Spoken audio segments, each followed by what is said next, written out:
દિવાળીના તહેવારો દરમિયાન વધારાની એસટી બસો દોડાવાશે। દિવાળી પર વતન જવા સરળતાથી મળી રહેશે એસટી બસ। સરકાર દ્વારા દિવાળીના તહેવારને લઈ એક્સ્ટ્રા બસો મૂકવામાં આવી છે।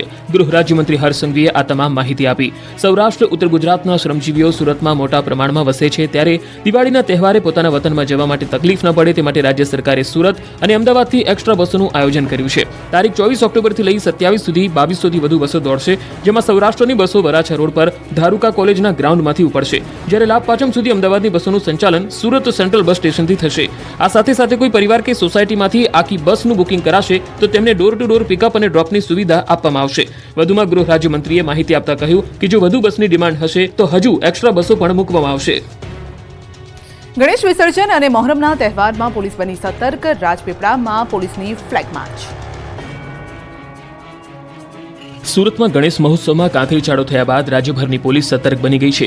ગણેશ વિસર્જન અને મહોરમના તહેવારને લઈને રાજપીપળા પોલીસ એક્શન મોડ પર છે। તહેવારો દરમિયાન શાંતિ જળવાઈ રહે તે માટે રાજપીપળા પોલીસે ફૂટ પેટ્રોલિંગ કર્યું। શાંતિ ડહોળાય એવી ઘટના રાજપીપળામાં ન બને તે માટે જિલ્લા પોલીસ અધિક્ષક પ્રશાંત સુંબે દ્વારા રાજપીપળા શહેર ટાઉન પોલીસ સ્ટેશન ખાતે શાંતિ સમિતિની બેઠક યોજી। બેઠકમાં ગણેશ મંડપ આયોજકો અને હિન્દુ મુસ્લિમ સમાજના આગેવાનો પણ હાજર રહ્યા હતા। શહેરમાં કાયદો અને વ્યવસ્થા જળવાઈ રહે અને કોઈ અનિચ્છનીય બનાવ ન બને એ માટે શાંતિ જાળવવા પોલીસે નગરજનોને અપીલ કરી। આ દરમિયાન ગણેશ વિસર્જનને લઈને પણ મહત્વનો નિર્ણય લેવાયો, જેમાં આ વખતે કૃત્રિમ તળાવમાં ગણેશ મૂર્તિનું વિસર્જન નહીં કરવામાં આવે, જો કે વિસર્જન માટે પાલિકા દ્વારા વ્યવસ્થા કરવામાં આવશે। ભાદરવી પૂનમને લઈને ધમધમી ઉઠ્યા અંબાજીના રસ્તા। અલગ જ પોશાકમાં રાજકોટથી અંબાજી જવા નીકળ્યો સંઘ। ડીજેના તાલ, માં અંબાના નાદ અને કંઈક અલગ જ પોશાક। આ દ્રશ્યો અંબાજી પગપાળા જતા સંઘના છે। રાજકોટથી અંબાજી પગપાળા જવા નીકળેલો આ સંઘ સૌના આકર્ષણનું કેન્દ્ર બન્યો છે। એક જેવા વિશેષ પોશાક સાથે માતાજીના ગુણગાન ગાતા ભક્તો ઉમટ્યા। પગપાળા અંબાજી જતો રાજકોટનો સંઘ મહેસાણા પહોંચ્યો હતો।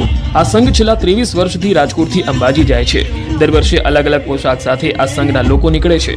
પગપાળા જતા આ 125 ભક્તોના અનોખા પોશાકે લોકોમાં આકર્ષણનું કેન્દ્ર જમાવ્યું। આ સંઘના ભક્તોએ 16 દિવસના 16 ડ્રેસ તૈયાર કર્યા છે। ભાતીગળ સંસ્કૃતિના અલગ અલગ ડ્રેસ પહેરી ગરબા ગાતા શ્રદ્ધાળુઓ અંબાજીના રસ્તા પદયાત્રા કરતા નીકળ્યા હતા। અંબાજીમાં મોહનથાળના પ્રસાદ માટે ભક્તોની લાંબી કતાર।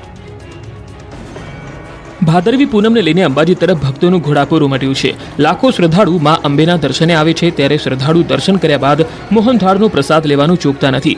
એવું પણ માનવામાં આવે છે કે જે કોઈ મોહનથાળનો પ્રસાદ લીધા વગર જાય તો યાત્રા અધૂરી રહે, જેને લઈ અંબાજી મંદિરમાં મોહનથાળના પ્રસાદ કેન્દ્ર પર પ્રસાદ લેવા માટે લાંબી કતારો લાગી હતી। લોકોમાં મોહનથાળના પ્રસાદની માંગ વધતા મંદિર દેવસ્થાન ટ્રસ્ટ દ્વારા પ્રસાદ વિતરણના 16 સેન્ટર ઊભા કરવામાં આવ્યા છે। મંદિર પરિસર જ નહીં, મંદિરની બહાર પણ પ્રસાદ કેન્દ્ર શરૂ કરવામાં આવ્યું છે।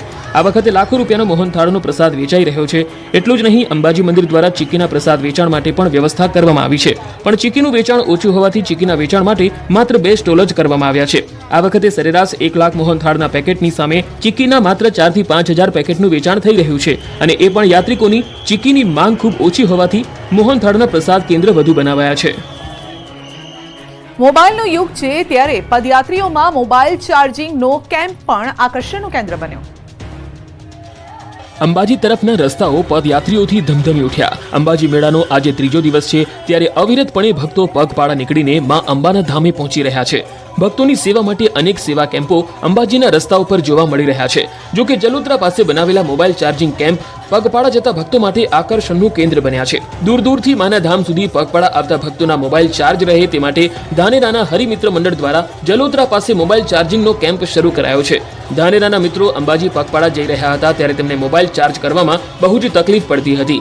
મોબાઈલ બંધ રહેતા પરિવારજનો પણ મુશ્કેલી અનુભવતા હતા। તેથી ધાનેરાના મિત્રોએ ભેગા મળી પાલનપુર અંબાજી રોડ પર જલોત્રા પાસે મોબાઈલ ચાર્જિંગ કરવા માટેનો કેમ્પ બનાવ્યો। આ કેમ્પમાં 25 કંપનીઓના અલગ અલગ પિન ધરાવતા ચાર્જરો લગાડવામાં આવ્યા। આ ચાર્જરથી 24 કલાક ભક્તો પોતાના મોબાઈલ ચાર્જ કરી શકે છે।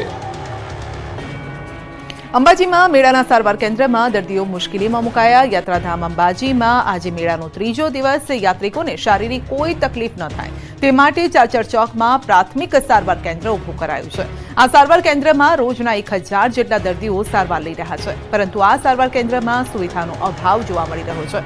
દર્દીઓની સંખ્યા વધતા સારવાર કેન્દ્રની જગ્યા સાંકડી પડી છે। ઘણી વખત દર્દીઓ વધી જતા ટેન્ટની બહાર પણ સારવાર આપવી પડે છે। દર્દીના સગાએ કહ્યું, સારવાર કેન્દ્રમાં એકમાત્ર પંખો હોવાથી દર્દીને હાલાકી પણ પડે છે। દર્દીના સગા પંખાના ભાવે પૂંઠાથી હવા નાખતા નજરે પડ્યા. હોસ્પિટલમાં બેડની સંખ્યા પણ ઓછી છે. પૂનમને લઈને ધમધમી ઉઠ્યા અંબાજીના રસ્તા. અલગ જ પોશાકમાં રાજકોટથી અંબાજી જવા નીકળ્યો સંઘ. ડીજેના તાલ, માં અંબાના નાદ અને કંઈક અલગ જ પોશાક. આ દ્રશ્યો અંબાજી પગપાળા જતા સંઘના છે. રાજકોટથી અંબાજી પગપાળા જવા નીકળેલો આ સંઘ સૌના આકર્ષણનું કેન્દ્ર બન્યો છે. એક જેવા વિશેષ પોશાક સાથે માતાજીના ગુણગાન ગાતા ભક્તો ઉમટ્યા. પગપાળા અંબાજી જતો રાજકોટનો સંઘ મહેસાણા પહોંચ્યો હતો. આ સંઘ છેલ્લા 23 વર્ષથી રાજકોટથી અંબાજી જાય છે. દર વર્ષે અલગ અલગ પોશાક સાથે આ સંઘના લોકો નીકળે છે. પગપાળા જતા આ 125 ભક્તોના અનોખા પોશાકે લોકોમાં આકર્ષણનું કેન્દ્ર જમાવ્યું. આ સંઘના ભક્તોએ 16 દિવસના 16 ડ્રેસ તૈયાર કર્યા છે. ભાતીગળ સંસ્કૃતિના અલગ અલગ ડ્રેસ પહેરી ગરબા ગાતા શ્રદ્ધાળુઓ અંબાજીના રસ્તા પદયાત્રા કરતા નીકળ્યા હતા. અંબાજીમાં મોહનથાળના પ્રસાદ માટે ભક્તોની લાંબી કતાર. ભાદરવી પૂનમને લઈને અંબાજી તરફ ભક્તોનું ઘોડાપુર ઉમટ્યું છે. લાખો શ્રદ્ધાળુ માં અંબેના દર્શને આવે છે ત્યારે શ્રદ્ધાળુ દર્શન કર્યા બાદ મોહનથાળનો પ્રસાદ લેવાનું ચૂકતા નથી.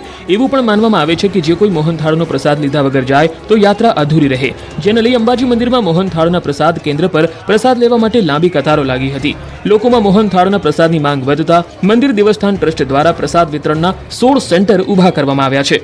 મંદિર પરિસર જ નહીં, મંદિરની બહાર પણ પ્રસાદ કેન્દ્ર શરૂ કરવામાં આવ્યું છે. આ વખતે લાખો રૂપિયાનો મોહનથાળનો પ્રસાદ વેચાઈ રહ્યો છે. એટલું જ નહીં, અંબાજી મંદિર દ્વારા ચીકીના પ્રસાદ વેચાણ માટે પણ વ્યવસ્થા કરવામાં આવી છે. પણ ચીકીનું વેચાણ ઓછું હોવાથી ચીકીના વેચાણ માટે માત્ર 2 સ્ટોલ જ કરવામાં આવ્યા છે. આ વખતે સરેરાશ 1 લાખ મોહનથાળના પેકેટની સામે ચીકીના માત્ર 4 થી 5 હજાર પેકેટનું વેચાણ થઈ રહ્યું છે. અને એ પણ યાત્રિકોની ચીકીની માંગ ખૂબ ઓછી હોવાથી મોહનથાળના પ્રસાદ કેન્દ્ર વધુ બનાવાયા છે. મોબાઈલનો યુગ છે ત્યારે પદયાત્રીઓમાં મોબાઈલ ચાર્જિંગનો કેમ્પ પણ આકર્ષણનું કેન્દ્ર બન્યો. અંબાજી તરફના રસ્તાઓ પદયાત્રીઓથી ધમધમી ઉઠ્યા. અંબાજી મેળાનો આજે 3જો દિવસ છે ત્યારે અવિરતપણે ભક્તો પગપાળા નીકળીને માં અંબાના ધામે પહોંચી રહ્યા છે. ભક્તોની સેવા માટે અનેક સેવા કેમ્પો અંબાજીના રસ્તા ઉપર જોવા મળી રહ્યા છે. જો કે જલોત્રા પાસે બનાવેલા મોબાઈલ ચાર્જિંગ કેમ્પ પગપાળા જતા ભક્તો માટે આકર્ષણનું કેન્દ્ર બન્યા છે. દૂર દૂરથી માના ધામ સુધી પગપાળા આવતા ભક્તોના મોબાઈલ ચાર્જ રહે તે માટે ધાનેરાના હરિમિત્ર મંડળ દ્વારા જલોત્રા પાસે મોબાઈલ ચાર્જિંગનો કેમ્પ શરૂ કરાયો છે. ધાનેરાના મિત્રો અંબાજી પગપાળા જઈ રહ્યા હતા ત્યારે તેમને મોબાઈલ ચાર્જ કરવામાં બહુ જ તકલીફ પડતી હતી. મોબાઈલ બંધ રહેતા પરિવારજનો પણ મુશ્કેલી અનુભવતા હતા. તેથી ધાનેરાના મિત્રોએ ભેગા મળી પાલનપુર અંબાજી રોડ પર જલોત્રા પાસે મોબાઈલ ચાર્જિંગ કરવા માટેનો કેમ્પ બનાવ્યો. આ કેમ્પમાં 25 કંપનીઓના અલગ અલગ પિન ધરાવતા ચાર્જરો લગાડવામાં આવ્યા. આ ચાર્જરથી 24 કલાક ભક્તો પોતાના મોબાઈલ ચાર્જ કરી શકે છે. અંબાજીમાં મેળાના સારવાર કેન્દ્રમાં દર્દીઓ મુશ્કેલીમાં મુકાયા. યાત્રાધામ અંબાજીમાં આજે મેળાનો 3જો દિવસ. યાત્રિકોને શારીરિક કોઈ તકલીફ ન થાય તે માટે ચાચર ચોકમાં પ્રાથમિક સારવાર કેન્દ્ર ઊભું કરાયું છે. આ સારવાર કેન્દ્રમાં રોજના 1000 જેટલા દર્દીઓ સારવાર લઈ રહ્યા છે. પરંતુ આ સારવાર કેન્દ્રમાં સુવિધાનો અભાવ જોવા મળી રહ્યો છે. દર્દીઓની સંખ્યા વધતા સારવાર કેન્દ્રની જગ્યા સાંકડી પડી છે. ઘણી વખત દર્દીઓ વધી જતા ટેન્ટની બહાર પણ સારવાર આપવી પડે છે. દર્દીના સગાએ કહ્યું, સારવાર કેન્દ્રમાં એકમાત્ર પંખો હોવાથી દર્દીને હાલાકી પણ પડે છે. દર્દીના સગા પંખાના ભાવે પૂંઠાથી હવા નાખતા નજરે પડ્યા. હોસ્પિટલમાં બેડની સંખ્યા પણ ઓછી છે.